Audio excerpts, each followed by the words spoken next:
আসসালামু আলাইকুম ওয়া রাহমাতুল্লাহ। বাংলাদেশের সমাজে আমরা যেটা দেখতে পাই সেটা হচ্ছে যেহেতু সম্পদ কম, লোকজন বেশি এখানে যে যেভাবে পাচ্ছে যত বেশি লুটেরা, যে যত বেশি বদমাশ সে তত বেশি সম্পদ অর্জন করবে, সে তত বেশি লুটে-পুটে খাবে, সে তত বেশি সব সরকারের সময় সুযোগ সুবিধা নিবে। আমাদের প্রফেসর ডক্টর মোহাম্মদ ইউনূস আমরা দেখেছি জাতীয় পার্টির সময় সুযোগ নিতে, বিএনপির সময় সুযোগ নিতে, আওয়ামী লীগের সময় সুযোগ নিতে, সবসময় তিনি লুটে-পুটে খেয়ে বড় থেকে এখন বড় হয়েছেন, তিনি মহিরুহ হয়েছেন, তিনি কি হয়েছেন?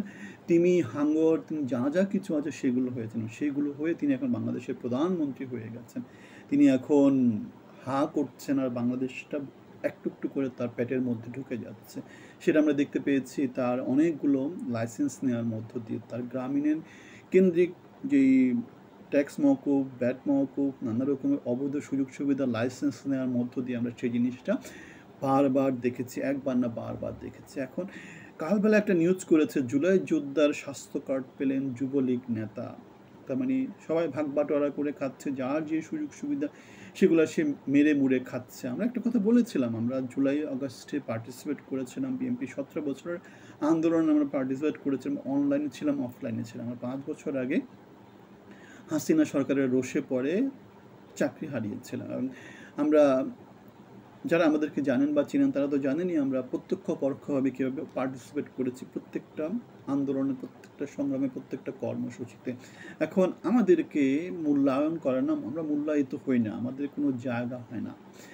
আমরা অনেকবার বলেছি যে আমাদেরকে মূল্যায়িত না করা, আমাদেরকে জায়গা না দেওয়া মানে হচ্ছে বাংলাদেশ হেরে যাওয়া। কিন্তু বাংলাদেশ হারুক, আমি হারি বা কী হারি, তাতে বাংলাদেশে কিছু যায় আসে না, জনমানুষের কিছু যায় আসে না। বাংলাদেশের জনমানুষের মধ্যে বড় একটা অংশ যেটা চায় লুটে পুটে যেভাবে খায়, খেতে চায়, খেতে পাবে, শুধু খাবে, যেইভাবে ইচ্ছে সব খাবে। গাছের তলা খাবে, গাছের উপরেরটা খাবে, গাছের নিচেরটা খাবে, সব কিছু খাবে। আমরা যে কথাটা বলেছিলাম যে আমরা নটরডেম কলেজ থেকে পড়াশোনা করেছি, আমরা বুয়েট থেকে পড়াশোনা করেছি, বাংলাদেশের সবচেয়ে শ্রেষ্ঠ বিদ্যাপীঠ, বাংলাদেশের সবচেয়ে শ্রেষ্ঠ কলেজ নটরডেম কলেজ, বাংলাদেশের শ্রেষ্ঠ বিশ্ববিদ্যালয় ঢাকা বিশ্ববিদ্যালয় থেকে আমরা আইবিএ থেকে এমবিএ করেছি, সবচেয়ে শ্রেষ্ঠ বাংলাদেশের বিজনেস স্কুল যেটা আছে সেখান থেকে। আমরা পৃথিবীর শ্রেষ্ঠ দেশ আমেরিকা থেকে মাস্টার্স পিএইচডি করেছি। আমরা ইন্টেল কর্পোরেশন, পৃথিবীর যে কম্পিউটার জ্ঞান বিজ্ঞানের যে একটা বড় কোম্পানি আছে সেখানে আমরা অনেকদিন কাজ করেছি। আমরা বাংলাদেশকে সার্ভ করেছি, বাংলাদেশের একটা ইউনিভার্সিটিতে আমরা প্রফেসর র্যাঙ্কে, মানে লেকচারার পজিশন থেকে প্রফেসর র্যাঙ্ক পর্যন্ত আমরা 20 বছর বাংলাদেশের জন্য সার্ভিস দিয়েছি। এখন এত যোগ্যতা থাকার পরে আমরা জুলাই আগস্টে প্রত্যক্ষ পার্টিসিপেট করেছি, আমরা 17 বছরের বিএনপি গণতান্ত্রিক আন্দোলনে ছিলাম। তাহলে এই যে এত যোগ্যতা থাকার পরেও আমাদেরকে আসিফ নজরুলরা, আমাদেরকে সালাউদ্দিনরা, আমাদেরকে ফজল কবির খানরা, আমাদেরকে ওয়াহিদউদ্দিন মাহমুদরা আমাদেরকে মূল্যায়ন করেন না, আমাদেরকে ডক্টর ইউনূসরা মূল্যায়ন করেন না। তাহলে আপনি এদেরকে কি বলবেন? এরা হচ্ছে বাটপার থেকে বিশ্ব বাটপার।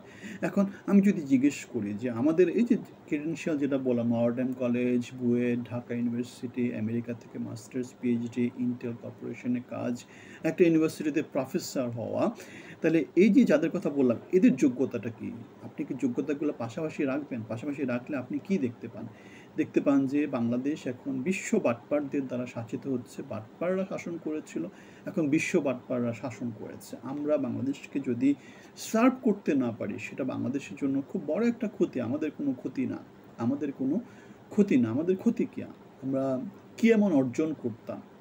আমরা বরং দিতে পারতাম, বাংলাদেশকে দিতে পারতাম। যেমন করে 20 বছর দিয়েছি, যেমন করে 17 বছরের সংগ্রামে আমরা পার্টিসিপেট করেছি, যেমন করে আমরা 5 বছর আগে চাকরি হারানোর পরে 24/7 বাংলাদেশকে সময় দিয়েছি, যেমন করে জুলাই আন্দোলনে পার্টিসিপেট করেছি, যেমন করে আমরা গত 1 বছর ধরে বাংলাদেশকে দিচ্ছি।